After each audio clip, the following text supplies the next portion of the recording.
What's up, guys? Chef David Aaron here to film Built from Scratch. Came to visit our boy Luis from MOJITOS, iconic Cuban restaurant here in Norcross.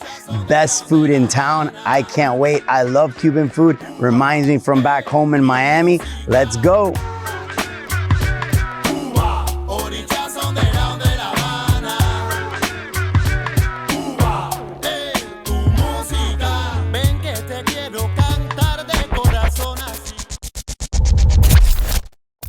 All right, so I'm Chef David Aaron, Built from Scratch. This is Luis, a friend of mine, one of the first people I met from this industry once I came to Atlanta. He's a restaurateur, he's a real estate champ now, getting into real estate. You're good at share of real estate. And this is one of the iconic, we had our restaurant here a couple blocks down before we moved to Midtown, and he's iconic here in Norcross in the Peachtree area corner. And MOJITOS is Cuban themed. He has 2 mojitos. He also has one, the Crossings, which is like kind of a steakhouse, yes. But it's got some Latin infused also. No Latin. No Latin? Not at all. So it's like a steakhouse. American. Yeah. A beautiful place right on the railroad. And so thank you for having us here, man. I really appreciate it, brother. Great to be here, buddy. Thanks man. for having me. Thank you. So he has a whole spread of things we'll be kind of munching on as we go. So, Luis, I think to me it's about like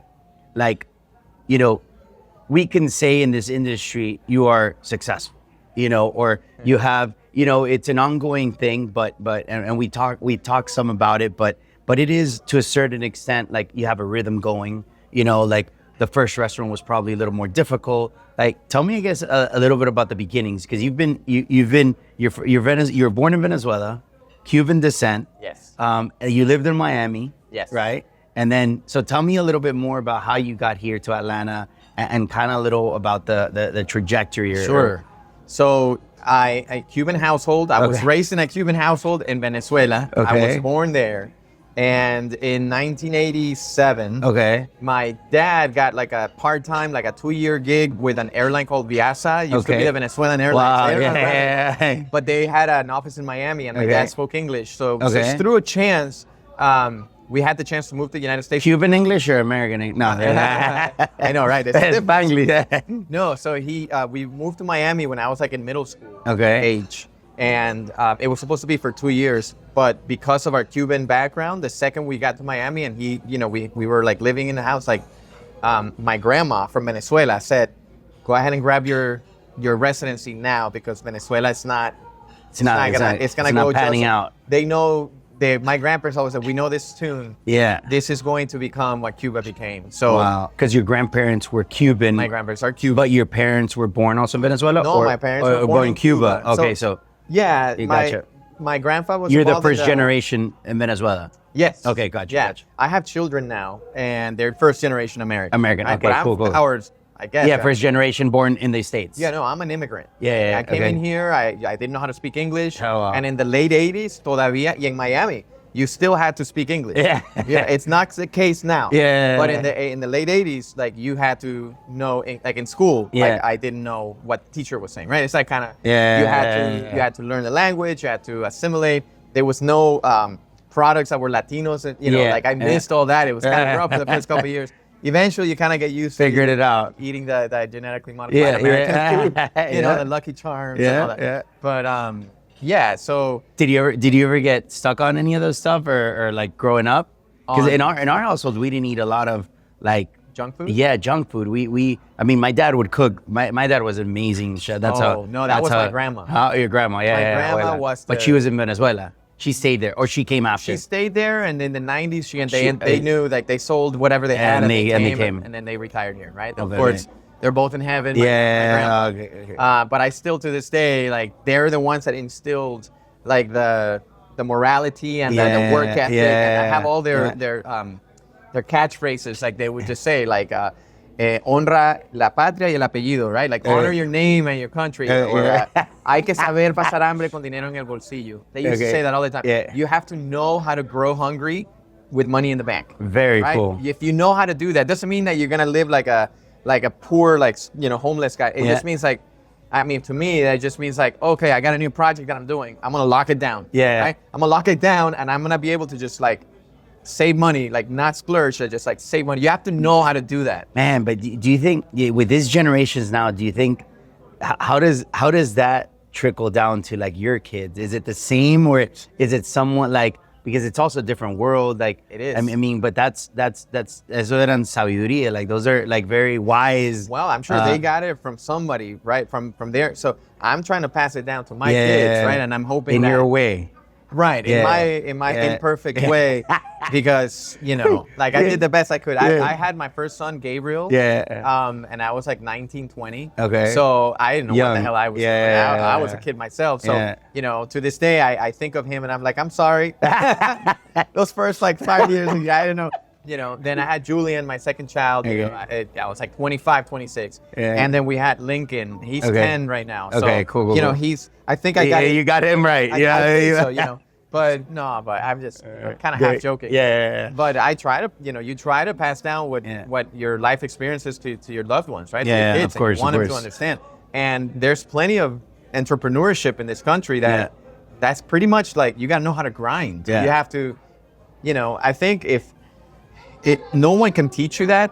I think it's from, if you really want it, because do you think it's in you? It's not. You think it's not teachable?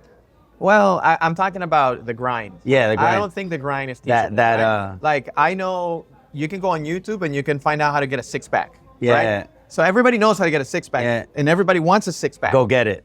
Right? Does everybody have a six-pack? No, man. Because you got the people that want it just comes from their heart, right? No one's gonna like motivate you to do it but yourself, right? Grit. You gotta, and we moved to this country in the 80s. The only thing that I knew that I was really good at was music. Okay. Right? So Did you do any music back home or no? Yeah, for sure. What my story basically is, I moved to Miami, come high school level. Yeah. Now we're in high school. We're in the early 90s. There was a lot of Spanish rock that was like hitting hard in South America. Okay. Bands like Soda Stereo in particular. They will all come to Miami and record in one particular studio in Miami, Criteria. Criteria Studios, incredible, like legendary studio in Miami. And there was a record label, Sony Discos Internacional, that in the United States, some executive was like, hey, wait a minute. They're making a killing in Venezuela, Argentina, South America with this rock in Español. Let's go and do some rock in Español in the United States. So where do we find Latinos in the United States? There's like LA, New York, Miami. Yeah. So some A&R went to Miami. I was in a rock band. Oh, okay. Rock en Español. Okay. And we were signed with Sony. Oh, no shit. Sony Discos Internacional. Right? Interesting. So, are you like in the band in school or in high school? Well, I was the youngest, right? Okay. So yeah, basically like, school? What school? Oh, but you went to high school or no? Yeah, I mean, I was enrolled in high school. I did eventually graduate. Okay. But not with my class. Okay, right? Gotcha, because I missed like I was the youngest one. Okay. So like, we got lucky that we get to record an album at Criteria Studios. Okay. We released this album. It got kind of big in Puerto Rico. So you were what, 15 years old? Yeah, 16 years old? Yeah, and everybody's like 21. Yeah, okay. Like that. I was like the baby. Okay. I'm still the baby. Oh, you're the youngest one of the group, of the band group. Okay, correct. okay, gotcha. But out of that world, Miami at that time was incredible. Because there was a lot going on in that music scene. So like... Specifically for rock, Spanish rock? Yes. Rock pop. So for example, Maná. So Maná's drummer, Alex, is half Cuban, and his family lived in Miami. Interesting. So like there was a lot going on. Like Shakira at the time, she was rock. Yeah. Like once she started working with the Estefans, she became what she became, and obviously she went into orbit, and God bless her, right? But she was rock. She was grunge. Interesting. In the 90s, right? So you have this band. And you're what instrument are you playing? I'm playing the keyboards. Oh, the keyboard. All right. Playing the keyboards, and just in that farandula world, I met my wife, who's an incredible singer. Okay. And she was at the time with Sony. Okay. But she ended up getting a record deal with EMI. Okay. And so we just we got together, we fell in love, and started having kids. Right away. A better word. But so you guys were touring, or what were you doing? Yeah, she was touring. Because if you signed with Sony, then he's taking you kind of. What happened is, by the late '90s, it was evident that our stuff wasn't really going anywhere. The record label dropped us, and I was with her, and she was like starting to really get a lot of work. Okay. And at the time, she was in this group called Candela Azul. Okay. Which was like, I don't know if you remember the Spice Girls. Okay, yeah. So something similar. The Latin version of the Spice Girls. Okay. And that was out of Europe. Oh my goodness. So she traveled to Europe. In Germany. In Germany. Oh, specifically Germany. So like 1998, I spent like in Germany. Oh, wow. Incredible, right? Incredible. Like I thought everybody my age had lived these experiences. I didn't realize until I was like 35 that I had lived probably a little bit more than the average person my age. But we were touring Europe with her. I was just along for the ride. I was just like, Amsterdam was incredible. Like, oh my God. Anyway, she was recording a song.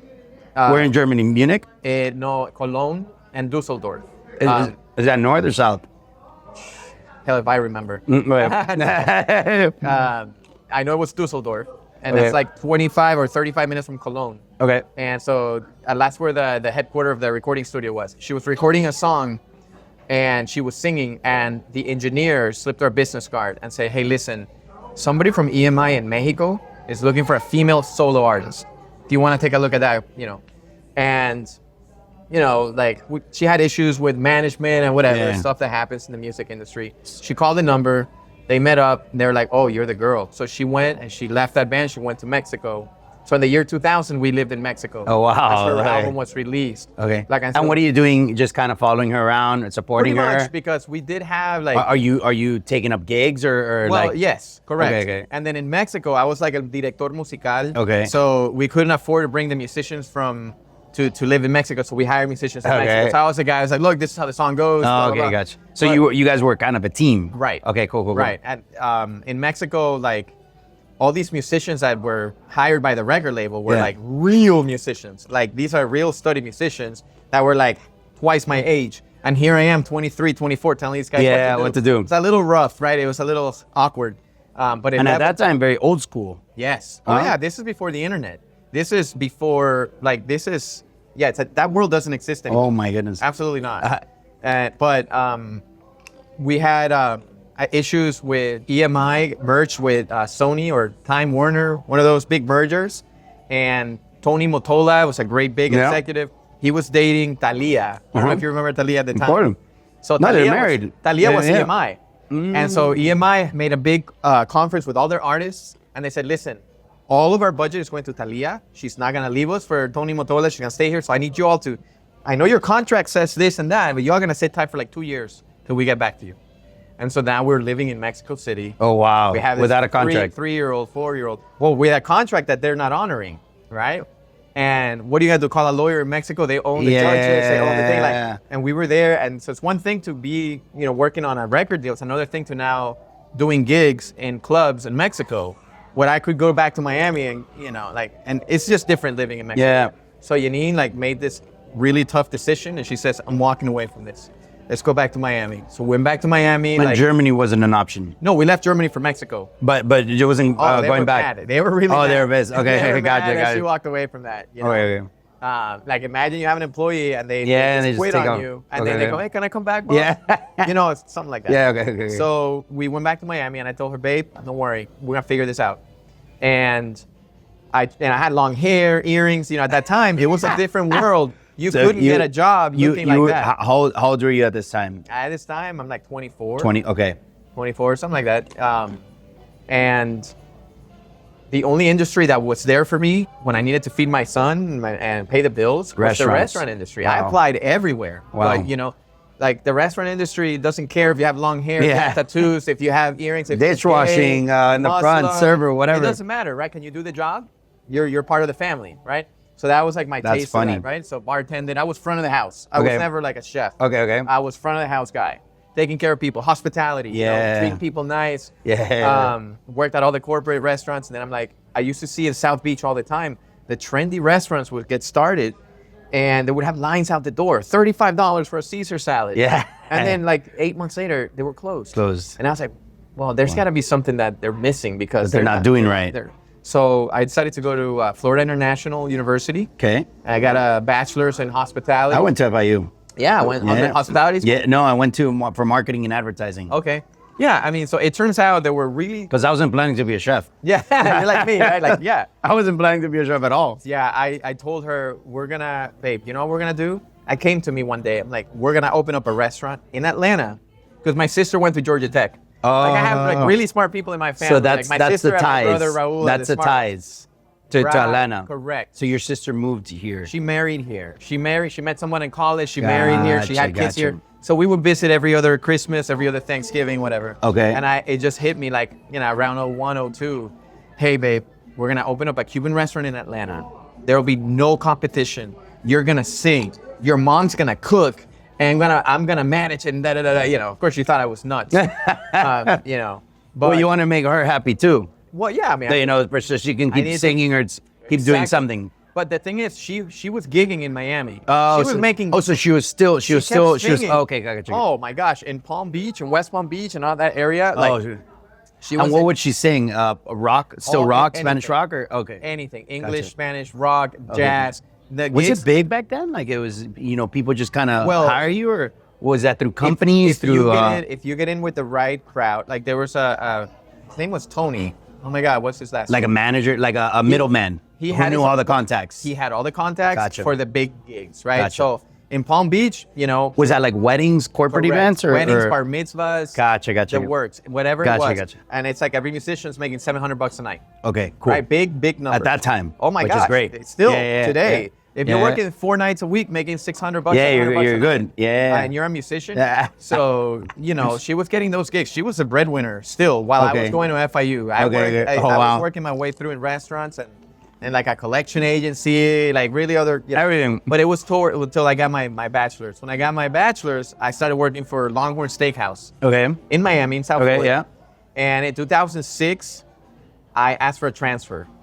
Because Longhorn Steakhouse was based out of Atlanta back in the day. And your sister was already going to Georgia Tech. Right. Okay, gotcha. So we basically sold our house. Had you been here yet, or had you already been to Atlanta? We knew the area. Okay. Janine, by then we had internet access. Okay. So my wife Janine literally found the listing online, and we bought the house without touring it, without seeing it, without anything. So, and you moved. We moved here a lo loco, How long ago was that? This is my son Lincoln. That's all right. Sorry. You can cross. Lincoln, we're doing a podcast. I guess we'll edit this. Hey, buddy. What's up, buddy? Hi, papito. Okay. What's up, hi to the camera. Thank you, papi. Lincoln? Lincoln Luis. All right. So, so yeah, we moved. One of 3. That my youngest. Okay, right. youngest. Okay. My oldest is now 28. That's one you did good with. Yes. You see, he goes to private he's school. very proper. He got a private school. Yeah, he's very proper. He came. He said hi. Hey, Dad. That's my boy. The other ones are like, yeah, whatever. Yeah, Dad, you suck. Yeah, something like that. No, mentira. No, but we moved to Atlanta. I was still with Longhorn. Okay. And did a couple more years there. And then Longhorn got bought out by Darden, which is the biggest restaurant chain in the United States. They own Red Lobster. They own, what's the other huge one that they own? They own like everything. Yeah. Okay. And so the corporate was insane at the moment. Like people didn't know if they were gonna lose their job or keep the job. Everybody was backstabbing everybody. It was awful. And your when your wife came, she was also saying she kept picking up gigs here. She picked up a few gigs here and there, but she was mainly she started to go to school. Okay, cool. So she enrolled in Georgia State. Okay. And she actually got a bachelor's in Georgia State. In hospitality or what? No, music? Spanish. Spanish literature. Okay, cool. So she's really good at writing lyrics. But she taught in high school. She taught in a local high school. Cool. So yeah, that's when we, And then so Longhorn, they get bought out. They got bought out. Everybody's backstabbing everybody with incredibly bad upper management at the time, middle management. And I'm sitting here giving the best years of my life to these guys, and these guys are just, How old were you at that time? 27? 29? Okay. 28? Okay. 28. Yeah. So then you leave along. Is that when you get into Mojitos? Yes. Okay. That was it. Like you said, we're ready. I had an issue with one of the area managers, and the guys, karma has this way of correcting itself. So, but yeah, December of 2007, I was gone. Janine was like, "Hey, let's get down there, do your business plan, because I was like, we need more money. We need more money. You know, we're saving money. She's like, no, this is now or never. So she ended up being like that, the better half of me, like the one that actually said, no, this has been your dream. You go now. Yeah, because you always had it in the back of your head. Yeah, that was the mission. Yeah, that was the mission. Okay. The mission. 6 years of the mission. Finally, it was time to execute. Okay. So we found the only place we could afford, which was an old tea shop called Mitty's. Is this the one? Is this the first one? That's where the first mojitos. So that was the first one. Historic downtown Norcross. Yeah, very cool. It was a very sleepy town at the time. Empty storefronts, cobwebs. You know. Really? Yeah, they had that restaurant, the depot, train depot, that was there. Okay. But there was a taste of Britain, a little British, the convenience store type thing. Okay. But everything else was like empty, and so we did our thing. That was the smallest building, Mitty's Tea Room. I think we got it for like $75,000. Oh my God. That was for sale, and we took it over with every last penny that we had. And we kept their little plates. Our one was like flowery, an orange one, a yellow one, a pink one, like the little. Yeah, love it. We kept everything. Yeah. We changed the sign to mojitos. So was the menu very similar to what it is today? Yeah, absolutely. A Cuban sandwich, rabo encendido, the oxtail. Yeah, so tell us a little about, so what I've been munching on is, I fucking love these. They're mariquitas. It's green plantains, just sliced very thin, long ways, and then deep fried. And then this is like, it's vinegar, garlic, and oil, right? That's sour orange. Sour, naranja agria. Okay. Yeah. So, but it's not vinegar. Is it a vinegar? It does have a little vinegar, a little oil. And what would this be called? Mojo? Mojo de ajo. Mojo de ajo. Porque también, bueno, lo que tienes aquí es el mojito. So the mojo, not to be confused with the mojito. Sometimes they say, pásame el mojito, and they mean like the apple. Oh, and they think it's that. Okay. But so the mojito is obviously a drink that was established in Cuba by Ernest Hemingway. Yep. I think he made it famous back in the 50s. And so one of the things I learned in hospitality school, right? When you're naming your restaurant, you want to make sure your name says who you are, what you are, and where you are. Okay. So if I would have done it right, I would have said like Mojitos Norcross, right? Okay. But we just said Mojitos Cuban American Bistro. Okay. So the name says that we have a liquor license. Yeah. The name says, come get your mojito, Yeah. right? So we opened. You sell liquor in the other ones too, right? Yeah, of course. Okay. Of course. Yeah. Like that's the drink that bears our name. Yeah. We better make the best mojito. So that's what we started with, right? And then mojito is pretty much, it's lime, club soda, rum, a white rum typically. And you're missing, of course. And the simple syrup. And the mint. Oh, and the mint, the mint, right? yeah. And it's not rocket science, right? It's not like I have a secret recipe. Just a good balance. You have to squeeze the limes you have to squeeze the lime. Fresh lime, yeah. Yeah, you have to, that's my wife. And, hey, how are you? How's it going? ¿Qué tal? ¿Cómo andas? Lincoln, say hi to the camera. You want to say hi to the pleasure, camera? David. How are you? How's it going? How you doing? Hey, He's an amazing singer. Oh yeah? Yeah. So we got through your story of the singing. We are in 2008 right now. We're in 2008 when we first started the restaurant. In the first mojitos. Mitty's Tea Room. That became mojitos. Todavía falta bastante. Yo también soy de Miami.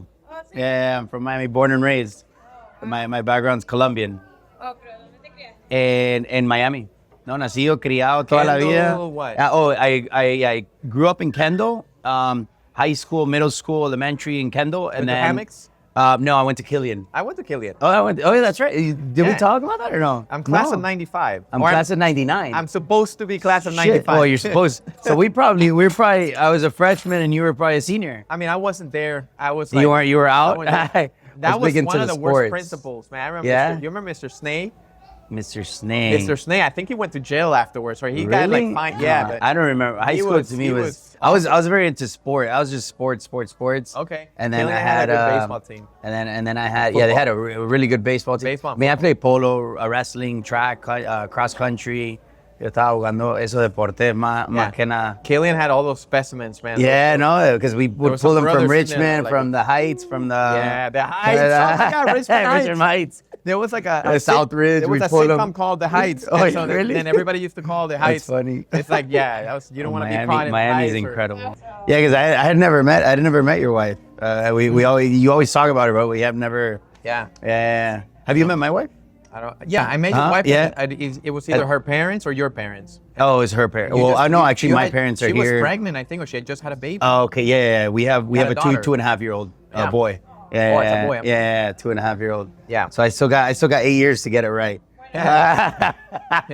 These are the form. Those. Good luck. Oh my. Don't worry, goodness. they'll go to see it. No. Pero No. es hard work when you think, estás haciendo esto.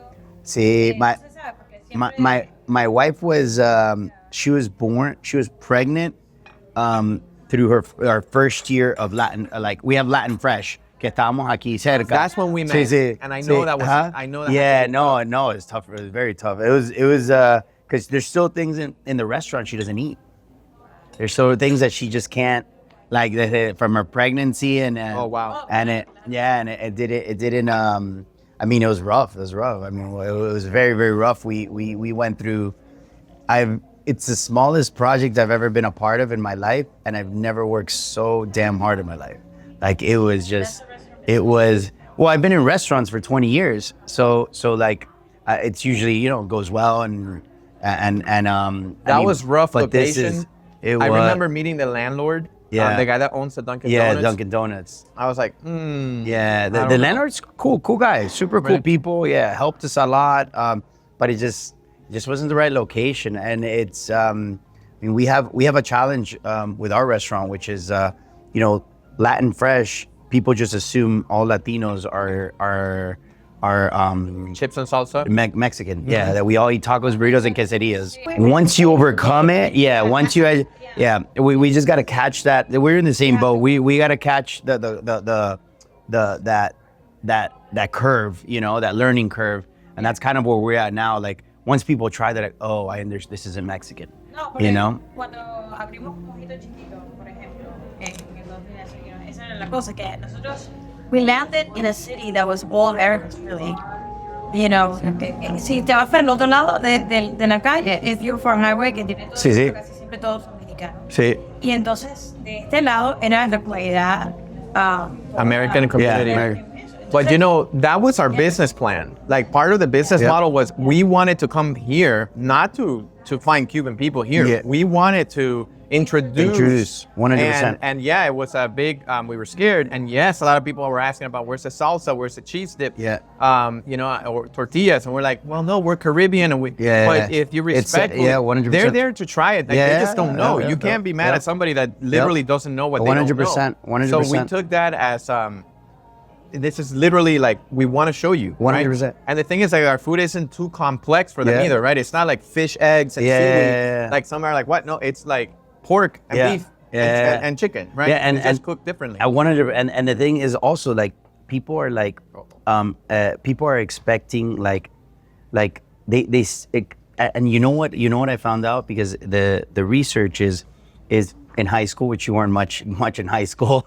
You didn't go to too many classes. Unfortunately.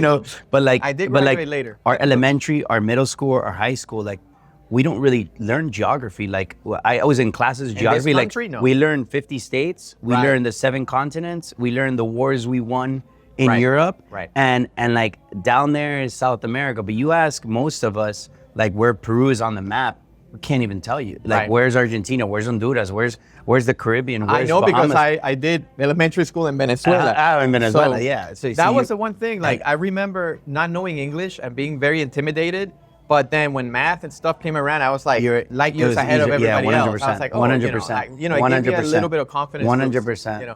So And I know because I've traveled. We've traveled a lot all over Latin America, all over the world, and like. But if not, like even the geography classes was very, very difficult. So the misconception, and then the challenge that I saw here too is that you go to a Colombian restaurant, and then they have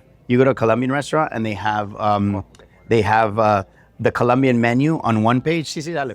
They have the Colombian menu on one page, and then on the other page they have tacos, burritos, quesadillas. So it confuses us even more, Right.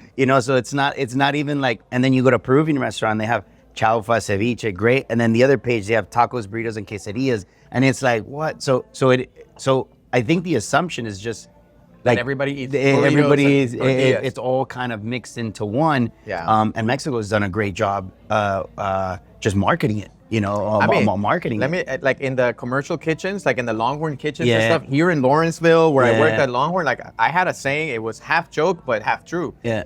Whenever somebody said something, I'm like, hey man, this is America. You got to speak Spanish. Right? And then some people get triggered. I'm like, it's a joke, right? Yeah. But I mean, it's also like, what is more American than a Mexican restaurant, bro? Everybody goes to Mexican restaurant for their margaritas and their nachos, and I mean, it's part of it. There's like like spaghettis and stuff. Like it's 100%. as American as 100%. That's a challenge. We go through that challenge every day. I mean, but this is just sample, and over time, you start getting the people in, and it starts.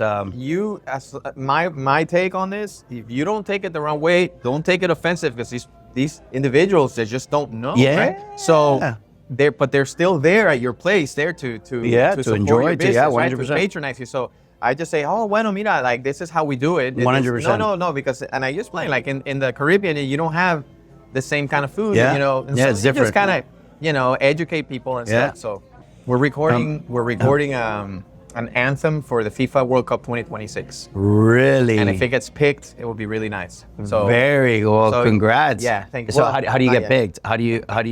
It's submitted. There's So she's singing and you're playing the keyboard. I played the keyboard. She sang. Yeah. Oh yeah, no Yeah. shit, awesome. Like that was our spiel. Like Yeah. when we opened in 2008. Okay. It was just her singing and me on a keyboard in the middle of the dining room or at the end So of the yeah, so dining take room. me back to So you get this place, you put everything in, you open it up. This was 2008, you said. Yep. Okay, so 2008, and then how was that? Take me through that first year, those first couple months, like how, because you had only served, so you hadn't cooked, but your mom was her mom was cooking. Yeah, I mean, I worked at Longhorn, so Okay. I did have. You management. had understanding. I had management Yeah. experience, and really like one of my professors in FIU just said like, I remember telling him my plan. I'm gonna work for a corporate chain for like 2 years, and then he was like, 2 years? You only need 6 months. In 6 months, you're gonna learn everything. You're gonna need to learn. But I ended up working 2 years and change at Longhorn. But so I mean, I had done everything. Like I can cook. Like I got some. So the hospitality program is like 1 year of culinary too, and 1 year of business, and 1 year of like accounting, and specifically towards the restaurant. So I mean, I know how to dice an onion. I know why you create your mother sauces and all the sauces you can create after that. Like I have the that basic. training. Yeah. I'm just not. It's like dancing. Like I can play really well, but I can't really dance so well. Oh really? You can't. get dance? No can't. shit. I can, but that's funny. But I ain't the one that you're looking at. If Yeah. I'm dancing, you're not looking at me dancing. 'Cause I don't have that grace. That's funny. So some people have some chefs. I met some incredible chefs. That's an artist. Yeah. That's like playing an instrument. Yeah, right? that's funny. I recognize like I'm more of a front of the house guy. Yeah. But I can jump in the kitchen when when we first opened. But you guys kind of split up because you had her mom was the one cooking. Her mom was in the kitchen. Right? She quit her job and she was cooking. Okay. I wasn't with Longhorn, and I mean in the front. And then my wife was at the time, she was paying all the bills. She was working at Shiloh High School. Because she was still kind of working somewhere else. What we needed. Some income. So this is the life of an entrepreneur, right? Yeah. You have put absolutely all of your life eggs. savings from like the last 6 years of our life, when my friends were like sending pictures from Europe and South America and Colombia. You were just saving up. We were eating 99-cent value menu. Okay. You have to know how to grow hungry with money in your pocket. Okay. Right? So as we're saving money, we got like, 35,000 in a savings account. You feel good? Nope. 45,000 in a savings. As you're just freaking grinding, and just putting money away and living like a homeless guy. Then all of a sudden, sudden, you have nothing in the bank, and nothing's coming in the front door. That's stress, my friend. That's when you're because even Norcross isn't a big town. Like I'm 20 years ago, it's probably super small. Like the population was. Yeah, was it older people? It was a sleepy town. It was a completely sleepy town. We ended up there because we couldn't afford. Because probably the rent was super inexpensive. The rent was very low. So you could cover and it. The space is 1,500 square feet. Yeah, it's not a big. So even to this day, that's the formula. So if anybody that wants to open up a restaurant, 1,500 you square feet. want to have, well, maybe 2,000 square feet, but you want to have small square footage. How many seats is that? 40? Oh my gosh, yeah, we have about 50 seats. 50 seats? 40 to 50 seats. Does that make enough? Legally. Does that make enough? No, we found out real quick. Well, what happened is. Oh, but you have bar. So that we kind had a of bar with we didn't have a bar at the time. That place didn't have a bar. We ended up building it like but you could sell liquor. 2011. But you could sell liquor. We got a liquor license. Yeah. See, in Florida, it's different. Yeah. In Florida, there are a finite number of liquor licenses. Yeah. Like they've all been And you have to have a X amount of square feet. It's a little more very complicated. Here, it's a local municipality. You pay a small amount to the state. Okay. And then the local municipality is the one that really like charges you a lot, and you got to give them a cut of all your liquor sales. Okay. Da da da da da. But at the time, we had the liquor license, but we didn't have a bar. We just had that dining room and the little pink and yellow plates and the little teacups and all that. So how big was the menu when you first started? I mean, was it like a Cuban sandwich, chips, and like we something? went all out. Like, all out. Yeah, we went all out. Who was coming? How did people hear about it?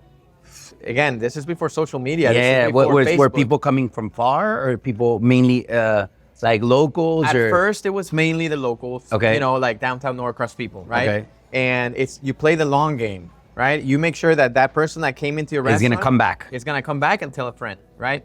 And then so you're not in bed with anybody that brought you the customers, and you're now in debt to them for something. Yeah. You just basically little by little, Service at a time. At a right? time, yeah. And then we had the live music, right? So my wife was singing, I'm playing the piano On the weekends. On the weekends, and it was a little rough because once we got full, we used to not get full, right? Okay. One weekend when we got full, How long did that take? it took a few months. Right? Like I think our first, if I recall correctly, April 14th, 2008, we opened. It was a Monday. Okay. We did $600, like all day, right? And I was like, hey, that's pretty good. Okay, yeah, good. Right, but we stayed like at $600 For a while. every day for a while, right? Okay. And we couldn't like break it. But again, little by little, like people kept coming back. You get to know your regulars. You get to know the people. You develop relationships. yeah, Right? yeah. You see their kids, and then in November. Were you already covering with that? Were you covering like your expenses and stuff, or it was No. You were still kind of like moving like from one side to another. Yeah, it's moving one side to another. Oh my goodness. It's getting that little letter from the power company. Hey, we're gonna disconnect you. And you write it until like the last day, and you pay. You know. Yeah.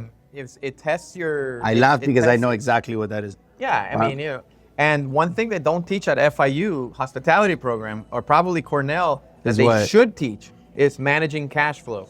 Because managing cash flow, I would dare say, it's like you've got profitability and you've got managing cash flow. I would say cash flow is almost more important than profitability. 100%. Right?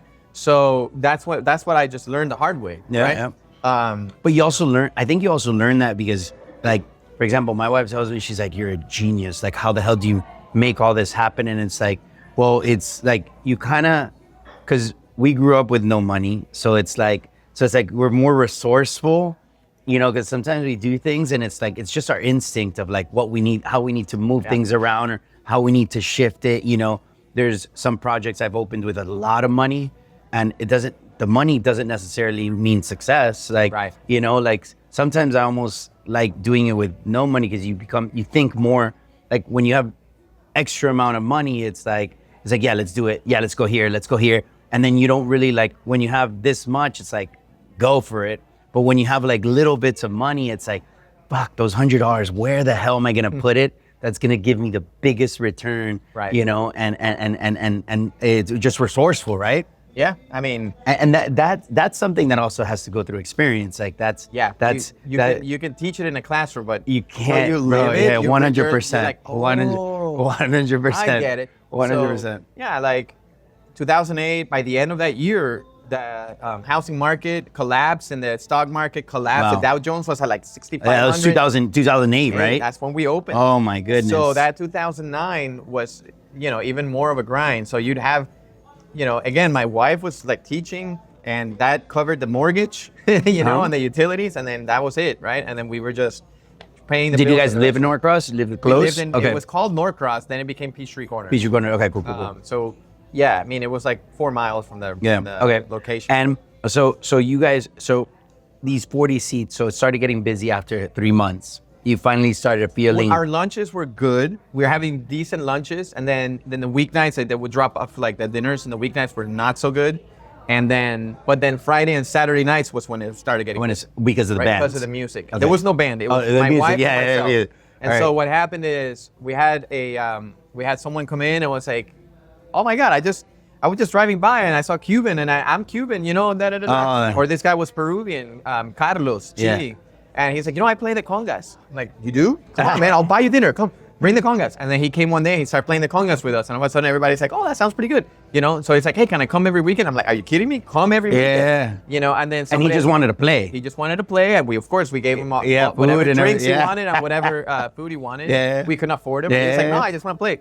And then you know, my wife is a really good singer. So so then we found a vibe. They vibed. All our band came from our customers. Wow, these were customers that were coming in and they were like, oh my God, I can play the timbales. Oh my God, I can play it. Oh, Francisco. Francisco Montero, saxophone player. Wow. Was like, just wanted to jam with us. And all of a sudden, and of course, we never rehearsed. So we would like make up the songs as we came along. As you go. So like the next week we would do the same song. You didn't have time to rehearse. It sounded better. So like over like 6 months, we had a repertoire. Very cool. But it was all figured out on a Friday and Saturday. Was it at any point, I guess when you started, I know sometimes doubt comes in, but at any point did you feel that you weren't going to make it? That like, or was it just like you were so set on it that it was going to happen, it's going to happen? Or was there a point in those beginnings that you're like, because you kind of like, because you have this trajectory like Venezuela, then the States, then Germany, then like, you know, you're kind of taking a backseat also with your wife to give her opportunity, which is also very, very big on your part.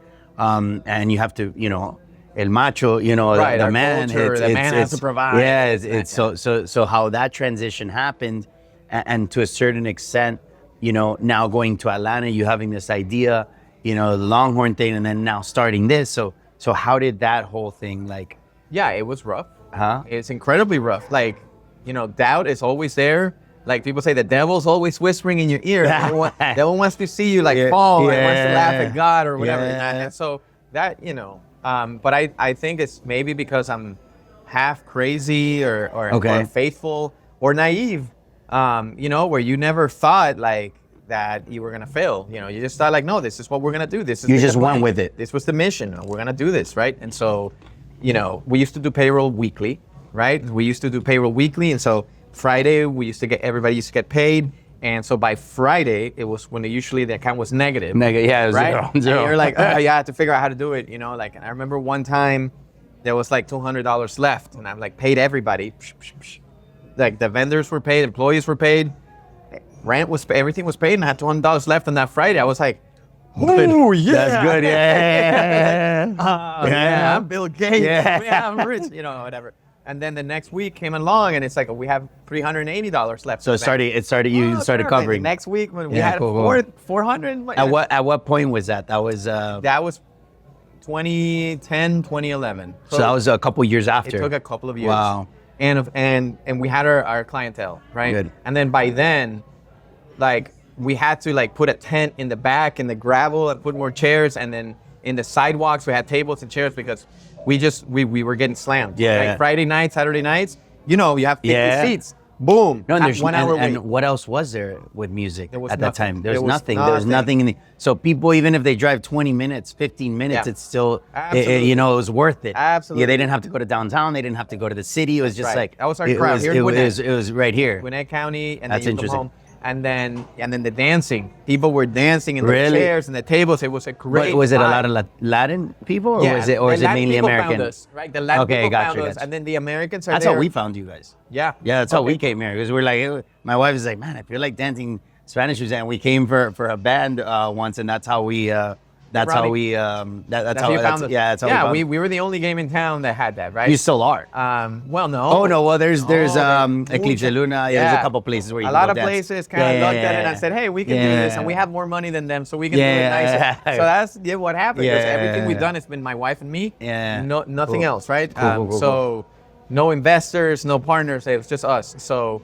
Yeah, we were getting slammed. It was incredible. Good. But after a couple years. After a couple of years of grinding, it took a while. I didn't realize how, and I almost forgot, but when I came here and we started Latin Fresh, like I forgot how difficult it is to start a brand.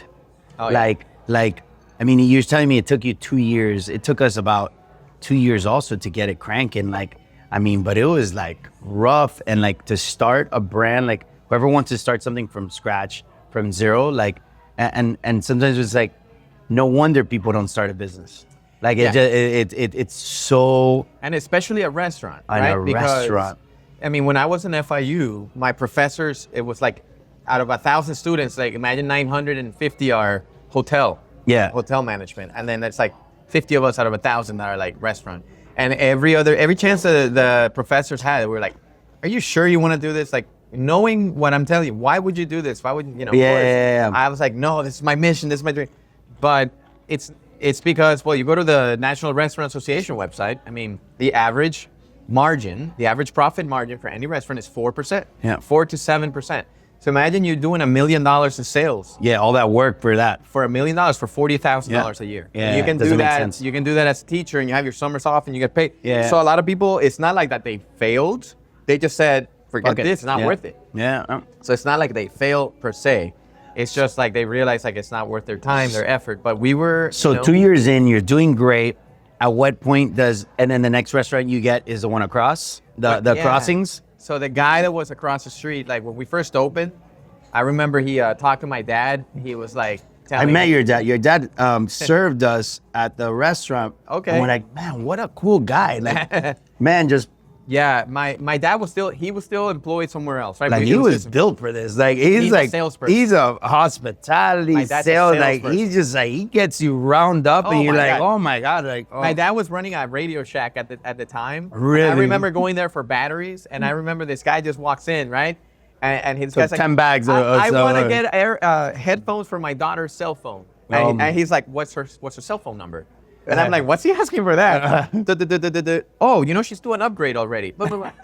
So my dad sells him a new phone with the case, with the headphones, and the guy's hugging my dad. The guy's thanking my dad that he came in for headphones, and he's thanking him for like that. So my dad's a natural salesperson. He's really good at that. Yeah, he's good. He's very hospitable. Absolutely. That's the first time we met him when we went to, because my wife's parents were here, and they're like, oh, let's go to this restaurant. And then we went, and then he's like, hey, what can I get you? Welcome, you know, all this stuff. And then he was kind of managing, and because he's a manager there. Yeah, he's made for that. He loves that. Yeah, he's incredible. And that keeps him young. Absolutely. All the people, all the involvement. Late 70s. Yeah, absolutely. Because he looked older, but he's still like, he's got it. You know, he can still. He thinks he's like, like 21, right? It's like, I want that day. Yeah, that's awesome. That's awesome. Yeah, that's awesome. But my dad, once he was in the restaurant. So it turned into a family business. Oh yeah, like today, my dad, my mom draw a salary. Everybody my works. My mother-in-law, my father-in-law draws a salary. Okay, cool. My brother-in-law, my cousin, like a lot of people just, you know. Yeah, it has become, you know, what it is, right? But, but yeah, that guy across the street had told my dad that we were going to be out of business in 6 months. He's like, I give you 6 months, right? He had that, and I thought he was retiring because by 2010, we were busting at the seams. Like we would open till 11, but at 11, we had a round of people coming in. So we were, you know, we would seat you at 11. But no, and at Norcross, well, we noticed at 6, 7 p.m. there's no cars. Everybody's gone. Like so across the street, I would notice like they're all checking out and going home, and we're just like getting started. Right? Yeah. And so I thought that guy was retiring, but in 2013, I noticed that that building is owned by the city of Norcross. And so that guy's lease was up. And so the city made a public posting that space was available for bid. Oh, wow. So I told my wife, like, oh my God, you know, we can, you know. You can take it. And by then, like, the city knew who we were, right? And the city liked it. The city liked what we did for them, meaning bring more awareness to that downtown district. And they had cars, at least they had cars until 6 p.m. But before they had no cars. Is there any places there that are still there when you guys were there? Those two restaurants at the end? No, the restaurant in the end sold. So it's called Savage Pizza now. It used to be called Paisanos. Oh, Paisanos. Yeah. That's a different It's owner. gone. So Dominic's is still there. Okay. And the Iron Horse Tavern, which is the one in the corner. In La Otra Esquina. Yeah. Those are the only two. Those they were there when you were there. Okay. Right. Yeah, so between you guys kind of built Old Norcross. Yeah, that's what a lot of the council members and the former mayor, they were like, man, this, without you guys, like this just wasn't, you know. But Yeah, when I saw posting that thing was up for a bid, it was a process. We paid $22 per square foot at the time at Mojitos. Wow. That's what it was when we had our lease. Yeah. So we just bid $22 per square foot onto the other one. Place, but that was 4,100 square feet. So whatever that was. $7,500, whatever.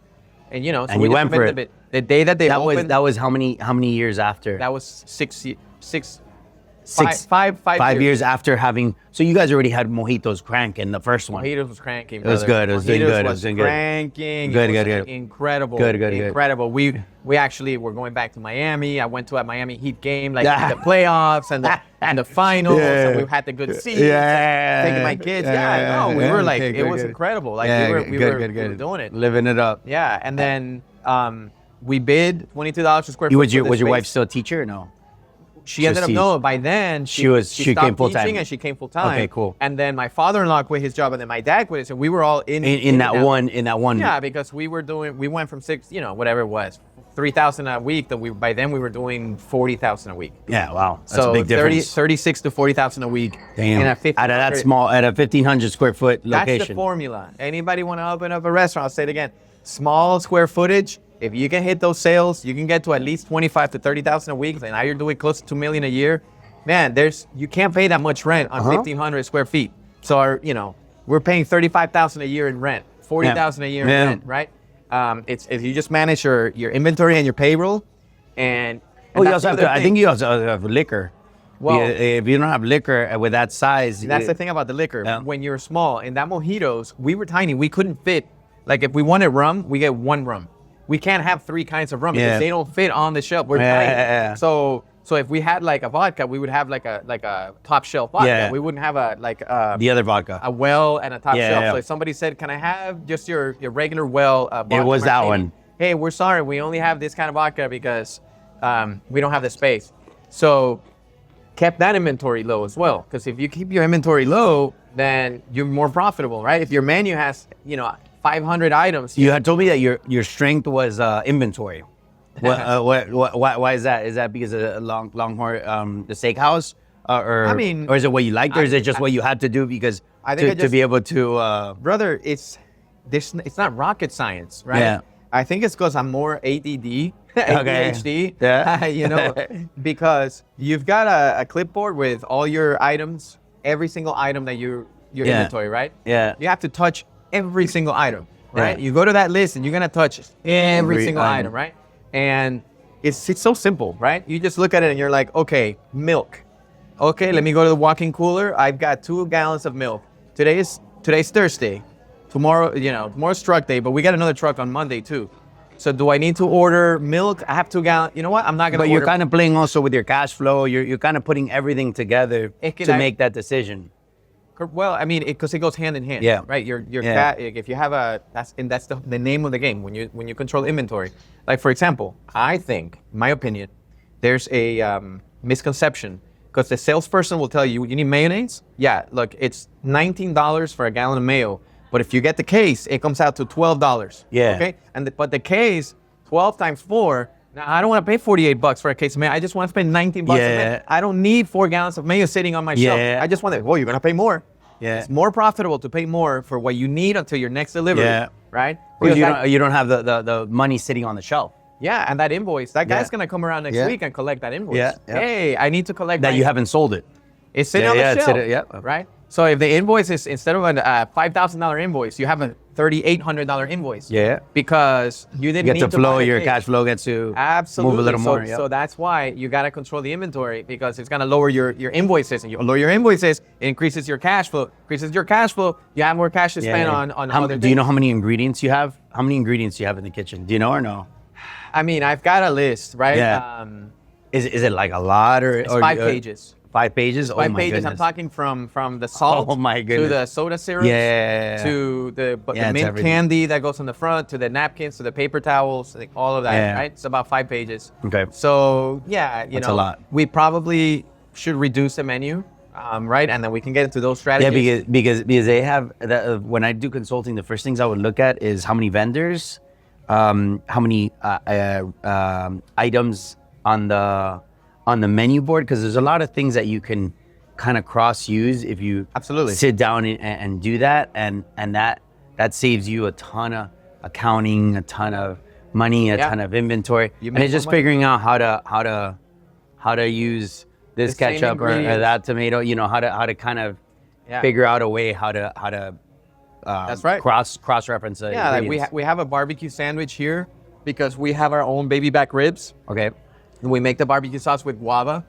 But so our barbecue sandwich is our lechon asado. Yeah. Just drenched in the barbecue, right? So there's a one ingredient, you create a new menu item. Oh, you can use that one yeah. ingredient for the baby back ribs and for the barbecue sandwich.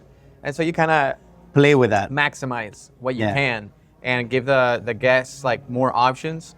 But yeah, I mean, that's it. To me, like, that's the name of the game. Cash flow management, it's almost so you open up, at 5 years, you open up, how is it difference, like, starting that one from starting the other one? Because this one's also like, all right, now you're cranking, but now this one's cranking, but now you got to tell them to cross the street. Oh, you know, oh, we're full, go to cross the street, or like, the one we or you had money, you had some kind of money, not maybe really banks or no, we won the bid, right? Okay. No, banks, nothing. Banks will laugh you out of the room. Really? Ha ha ha ha! Nice try. Are you a comedian? Restaurant? You want a loan? Oh, you know, unless you're like a Subway. When you're a chain, that's different. But for independent restaurants, yeah, no. So I got kind of scammed. Like my accountant at the time had this guy that said he was an SBA loan specialist. Oh my goodness. So yeah, he looked at our financials. He's like, oh yeah, man, I'm gonna get you an SBA loan. You can get like, you know, whatever, $500,000 SBA loan for your second restaurant. You got a great history. You got a great cash flow. Yeah, no, tranquilo, no sé qué. You know, we bid on the space. We won the bid, right? We won the bid against the old tenant. Yeah. That told us we had 6 months to like survive. Yeah. And that guy had a fit because he bid $8 a square foot. Like he was. Yeah. So anyway, we had to deal with that issue for a little Oh my bit. goodness. But we won the bid, and the city was like, "We're so happy you're moving Mojitos to the bigger place. Now you're gonna have more room." And I was like, "Oh no, we're not moving Mojitos. We worked real hard to build this thing. We're not touching this." So, because I was at Longhorn for such a long time, I worked here in the Atlanta area a little bit. We decided to make something like an American restaurant, right? So it's not quite a steakhouse because it's not like a fancy, you know, decor. It's very casual. The trains go by, but they serve ribeyes and fillets and fine rib and fried chicken. So it's kind of a take on a steakhouse, or what do you consider it? It was a better version of a Longhorn. Okay, gotcha. It was like McKendrick's, like a little bit down, you know, like an upscale Longhorn, right? It was still middle class, right? But upper, you know, like we were trying to do something nice, right? Okay. And so this dude is like, I'm an SBA specialist, brother. If you can just give me $500 to pay like this underwriter that I work with to get you the SBA loan, will be good. Gave him $500, never saw him again. Oh my goodness. And then no SBA loan, no nothing. I got, you know, I fired my accountant. My accountant was like, "Well, I had no idea what you're talking about." And so we opened that with no money. Right? Okay. And that's when But you're pulling from one to the other and kind of just making it. That little Mojitos, like finance, bankrolled the entire thing. Because those invoices were being paid with the same checking account with the little Mojitos, because there was nothing in this. Yeah. But after a year in that restaurant, is when I learned about. So like, we were, you know, we hit the wall, right? What are we gonna do? Doubt creeps in. There's Satan. Oh, you're gonna close. You're gonna go out of business. That, you know, yeah. Because, you know, it's big. It's a big change. A big difference. Absolutely. Like, how many square feet is that? 4,100. 4,100. Okay. 4,100 is like more like triple the size. Yeah. Okay. And triple the utilities, triple the rent, triple the labor. The labor. It's half a block. Yeah. So you can't in a little restaurant. You have to have enough people. 10 steps and you walk the entire dining room. You saw everything. That restaurant, you really needed to have someone down there and somebody up here. Yeah. So the labor is up. And we're like, the food cost is up. Porque it's steaks. It's not arrocito, frijole. Like, no, for sure. No. And then, so I was behind in everything. In the beef distributor, I was. So you were resourceful. They're knocking on my door. Hey man, you're like 25 days behind. Like, you need to pay up. And you know, you always get these like junk mail stuff. Yeah. And I had one of these that was like one of those crazy lenders. Okay. And it was like, a hard money lender. Yeah, exactly. Like, oh my with goodness. like a fake credit card or one of those fake checks. Yeah. For like 500 grand with your name on it, but it's not a real check. So, you know, I was like, you know, I don't know. What do I have to lose? I called it, right? I called them, And they're like, yeah, we'll lend you $95,000 and you pay us back 130. And I'm like, oh crap. And you do it in 1 year. Oh crap. But I was really behind, right? So I went and I took this, like, I call them Russian mafia loans. Yeah. Come and break your legs if you don't. Right. So yeah, and of course, like, you know, do the math, right? It's like 40% Yeah, interest. it's crazy. So, but we were with a back up against the wall, and you risked they it. do daily debits out of your checking account. Okay. Right. So they just divide the 130 grand by whatever days out of the year it is, you know. Okay, And then, but you get it all up front. and they gave me the 95K, right? Got the 95K, paid this guy, paid this, that, and then grind. Next thing you know, the year went by, and I told my wife, hey, And you paid them.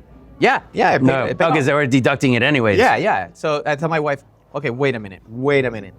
We paid, because at the time we were paying ourselves very little still. Like we're still like traumatized Learning, from the yeah. whole experience. So no way I'm gonna make more than $20,000 a year. You Yeah. know, whatever. We're just traumatized.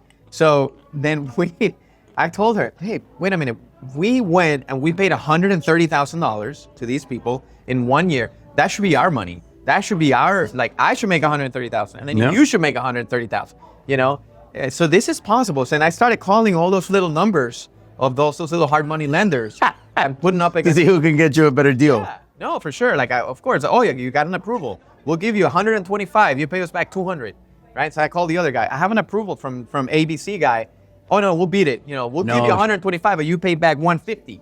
You know, Wow. and I called the other guy. I got 2 approvals, and then you kind of worked it. Yeah. And so And that's how you got going. that's how. Well, that's how we got out of like this crazy hole we were in. Do you recommend it? It's very.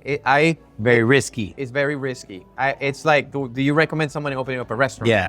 It depends, right? Yeah. Because you really have to organize yourself. You really, like, I have a consulting company and I help people open up. So I have a spreadsheet that I've created over the 20 years where you can actually see what's coming in, what's coming out, what you can pay today, what you should hold off. Yeah. But that's 2016 was the year that steakhouse broke even. We didn't make any money. How long was that from the time you opened? 2 years. 2 years. So it took you 2 years. Yep. So I think 2 years is that magic number.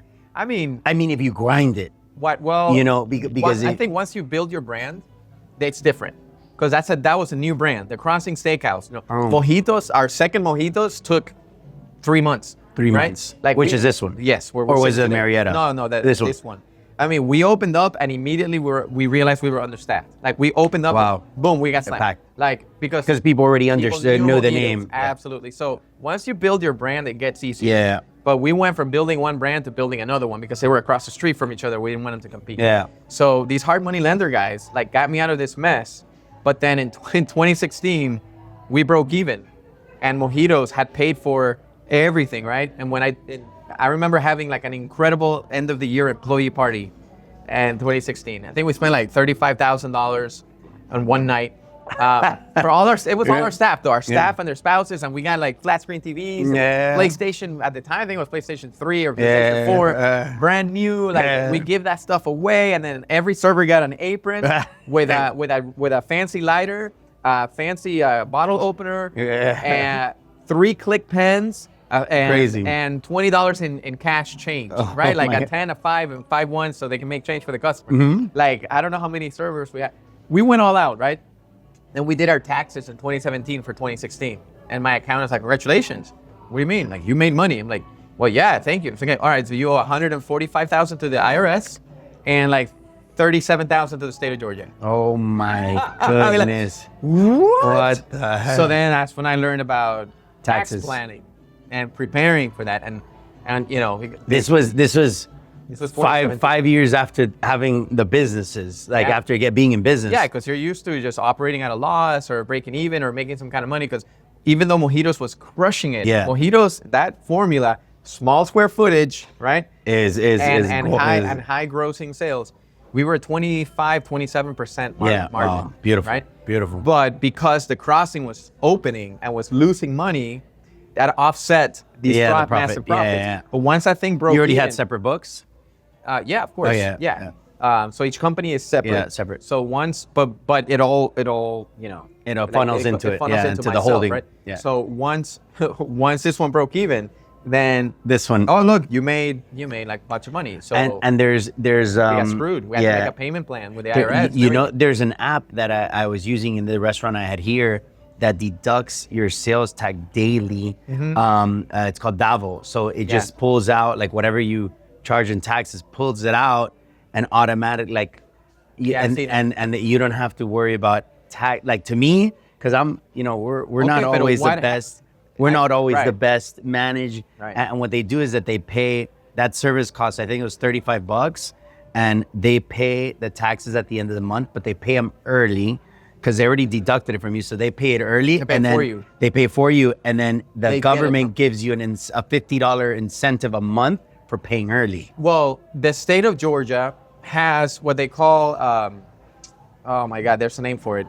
When you pay them on time, they give you a 3% discount. A discount. Right? It's the name is escaping me right now, but I mean, it's management of cash flow, because what happens when you have to make a payroll and you don't have it? Like you're $13,000 short.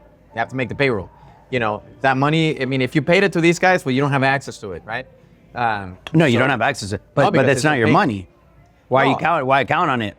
You know what I'm saying? Why it's like, you know why? That's right. You're right. It's a state of Georgia. And we're the tax collectors for the state of Georgia. And as a thank you for a tax collector, you get $50 off. Thank you so much. Like, hey, wait a minute, bro. Help me out here. And guess what happens when you grow your sales a certain amount? The state of Georgia has a prepaid or they take extra money from you every year and they put it in an account for in case you go out of business. And I remember calling them, wait a minute, what is this extra $4,000 you're asking of me?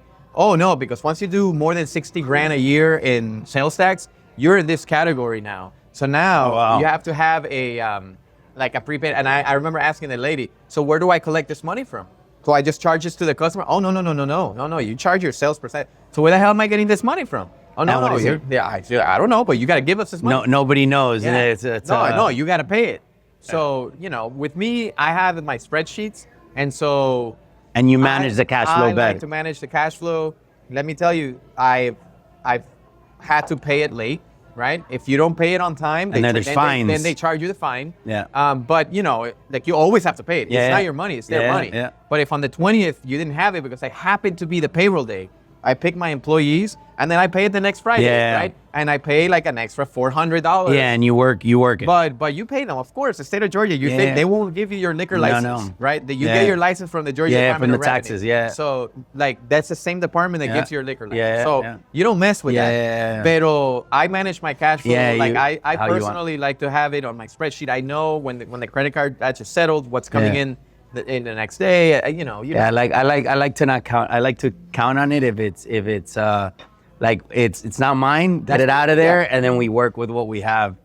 That's that mentality of knowing how to go hungry with money in your pocket, right? Because you've got this money in the bank. That's not mine. It's not mine. It's not mine. You know, that's the same mentality. You use that mentality to save money. Like, I've got this money in the bank. It's not mine. It's not mine. It's not mine. And keep growing it. Keep growing it. Because you're grinding, you know. And next thing you know, you want to have something to show for all the effort. It's like, oh yeah, here it is. True. So we opened in 2018. Like once, you know, we learned the lessons in the process. So 2 years. So it went 2 years, and then how long did it take to open this one? It took 2 years. Another 2 years. So you have 2 years in between. Yes. Okay. So we opened in 2018. Because these are like your kids also. Huh? These are like your kids also. yeah, absolutely. So every 2 years you opened Well, up. it went from every 6 years and 4 years and 2 years. And 2 years, okay. Because in 2018 we opened this, and in 2020 we opened in Marietta. Oh, okay. But we opened here. But you opened them during pandemic. Yeah, well, we were already gonna open it, and everything was in the works, and then the pandemic hit. And we went for it anyway. Yeah.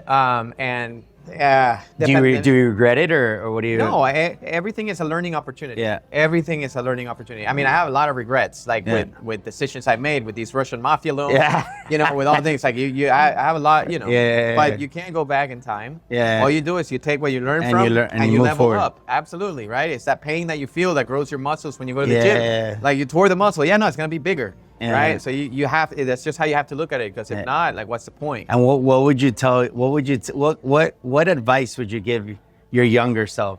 Like when you were first starting, what would you tell? What would you tell yourself when you were first starting?